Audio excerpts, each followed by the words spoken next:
Hello guys, my name is Anna and I'm from Ukraine, and I have started vlogging at the very beginning of brutal Russian invasion to my free and independent and beautiful country Ukraine. If you want to follow the updates on Russian war in Ukraine, if you support Ukraine in this existential fight and you want to know some facts about our history, culture, language, please subscribe to my channel and join our friendly community. I am extremely proud of and grateful to.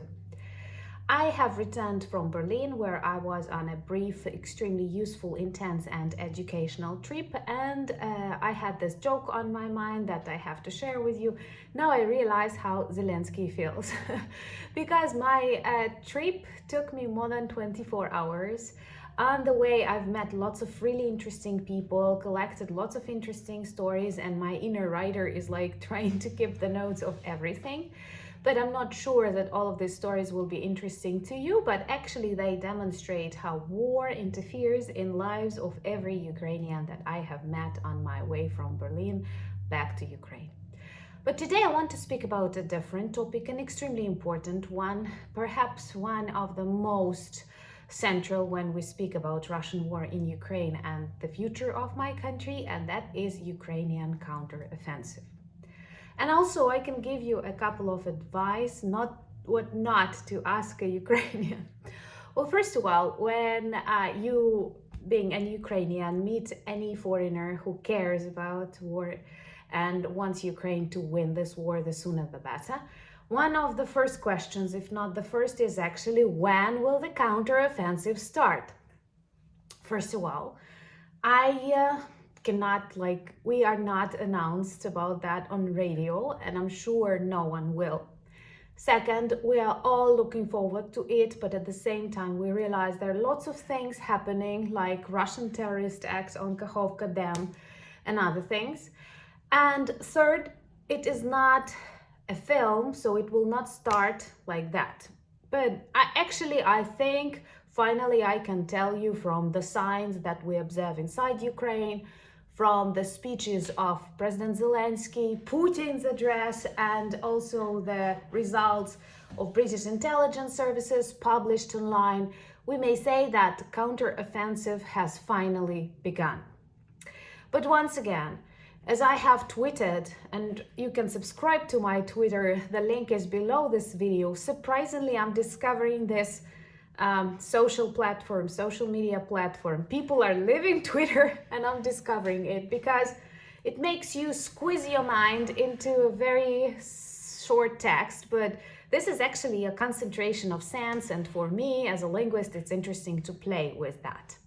But anyway, I think that Ukrainian counteroffensive has started, but it is not going to be like an action film, so it cannot last 2 hours, for example, as a typical film does, or a couple of days.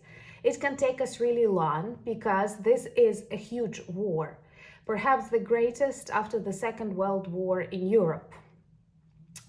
Perhaps one of the first persons to speak about Ukrainian counteroffensive was actually Kremlin gobbling supreme orc, bunker grandpa as they call him, Vladimir Putin.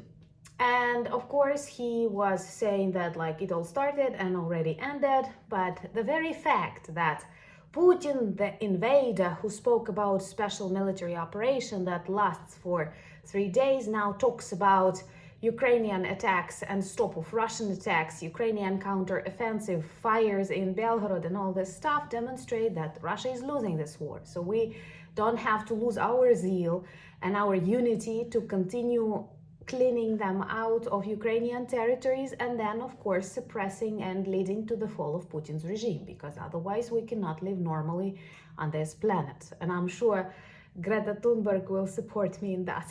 So, also, British intelligence services have published a very brief report that Ukrainians are successful in various directions. Of course, this is just the beginning, so we cannot speak about like something huge, but the process is positive and it has started. So it is complicated for Ukrainian army to conduct this counteroffensive because Russians were building defense lines for a really long period of time, which proves once again that they felt they don't have enough strength to perform their plan A or plan B, so they stuck to plan C and they started building defense lines close to the territories that they want to keep. From what we know, the first line was ruined by Ukrainian troops, and hopefully many more lines will be destroyed together with orcs that protect them. But another thing that all Ukrainians feel very sensitive about, and you have to remember about that when asking, that any counteroffensive, no matter how successful it is always connected with huge losses, because active fights, active battles, they involve lots of peoples, and even if you are winning, the losses are inevitable. So for us, it is a moment of strength and resilience, but also a moment of loss. The only task is so that Russian losses, the losses of invaders, must be like 100 times larger than Ukrainian ones. Zelensky reacted to Putin's speech, and I like it how we Ukrainians now treat any of Putin's speeches or announcements. We don't watch them, we don't care about them, we don't follow what Russia, fake diplomats or fake ministers or criminal terrorist regime is speaking, just because you know that I like it. Many of you leave this joke in the comments, how to spot a Russian lion. His lips are moving. But I think from all of this, perhaps for a couple of days, Ukrainian counteroffensive goes on. The terroristic act and explosion on the Kakhovka Dam did not stop the plans of Ukrainian armed forces, and perhaps added spirit and desire to clean our land from invaders. Because seeing this awful footages from Kherson region, Mykolaiv region, it's heartbreaking. I see that videos like that do not collect many views, and I hope that it's not because people don't care, but because people feel bad, like they want to blur their reality from such things. But it's important to understand that huge crimes are committed daily by Russians. That's why we have to be united and we have to be effective. And when I say that Ukrainian counteroffensive might take long, I don't mean that I want this. I would like it to last 2 hours with bunker with Putin exploding and heads of this polluted by propaganda Russians exploded, and then we can live with those who are left. Also, they will use lots of messages saying that they have destroyed a Leopard or they have captured a Bradley machine.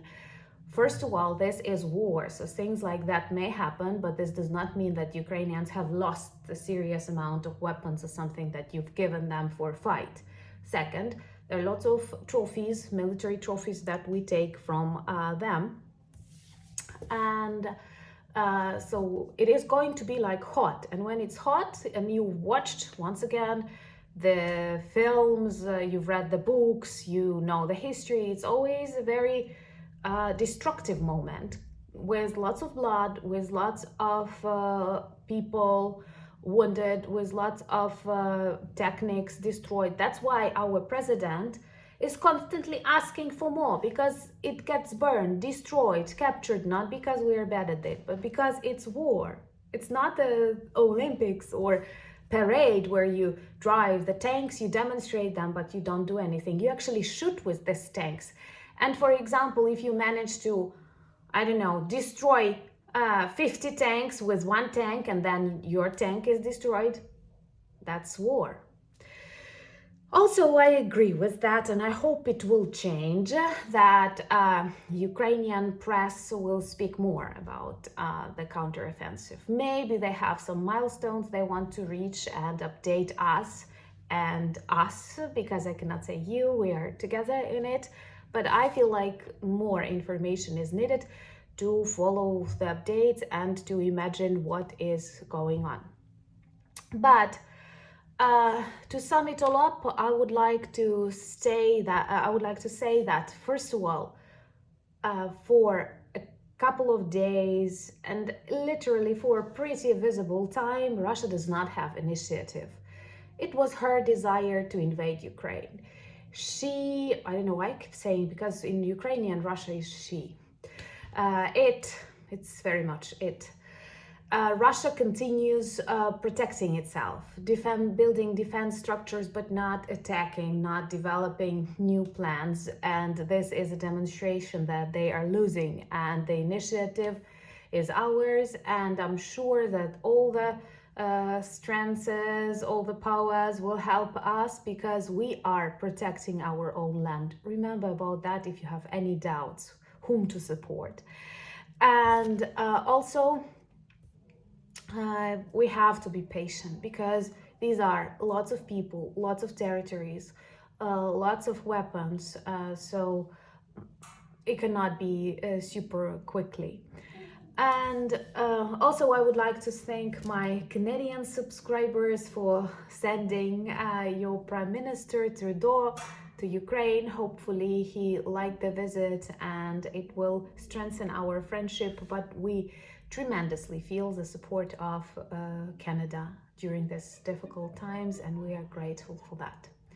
So I'm sure there will be more questions and more important things to tell you about Ukrainian counteroffensive. This is just the start. These are just the first signals of it beginning, but let's pray and hope that our territory soon will return back, and I will be able to update you on more positive things. And as one of my subscribers and friends beautifully said, I would like not to inform you, but to connect you to Ukraine. And I felt like, oh my God, that's exactly what I'm trying to do. So thank you so much for your support. Thank you for buying me coffees, becoming my patrons. I need this coffee after like more than 24-hour trip. And please leave your questions in comments. What would you like to hear? And tomorrow I have a video on the Ukrainian trident. So discover Ukraine together with me. Slava Ukraini!